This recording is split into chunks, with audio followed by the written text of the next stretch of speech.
আমার আজকের বই হলো অদ্ভুতুরে ভাতের হোটেল।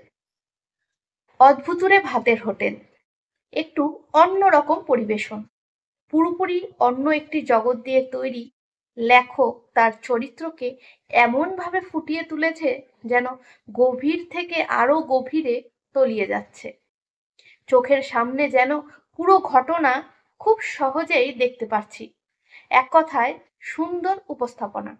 আর পাঁচটা ভাতের হোটেল থেকে আলাদা অ্যাডভেঞ্চার, উত্তেজনার, রহস্যে ভরপুর এই অদ্ভুতুরে ভাতের হোটেল।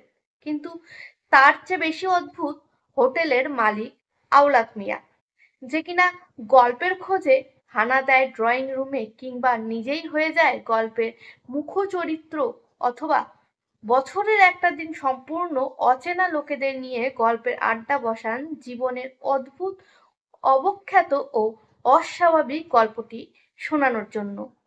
বইটি পড়ে একটু অন্যরকম অভিজ্ঞতা হলো। শুরু থেকেই একটা জালের মধ্যে নিজেকে বুনতে শুরু করলাম। একবার মনে হলো এইবার গল্প বলার পালা হয়তো আমার।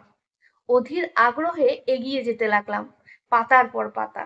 অবশেষে গল্পের আসর শেষ করে পাঠকদের উদ্দেশ্যে কিছু কথা। যে বা যারা এখনো বইটি পড়ে উঠতে পারেননি, তারা অবশ্যই বইটি পড়ুন। এই অদ্ভুতুরে ভাতের হোটেলের মালিক আওলাদ মিয়া অপেক্ষায় রয়েছে পাঠকদের জন্য নতুন নতুন সুস্বাদু খোরাক নিয়ে। তাই আর দেরি না করে সোজা চলে যান বুক ফার্ম এবং সংগ্রহ করে নিন নিয়াজ মেহেদীর সৃষ্টি কাঁচা পাকা চাপদারির এক ভাতের হোটেলের ব্যবসায়ী আওলাদ মিয়ার অদ্ভুতুরে ভাতের হোটেল।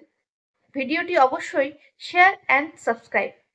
আর কেমন লাগলো, কোথা থেকে বসে দেখছেন অবশ্যই জানাবেন। ধন্যবাদ।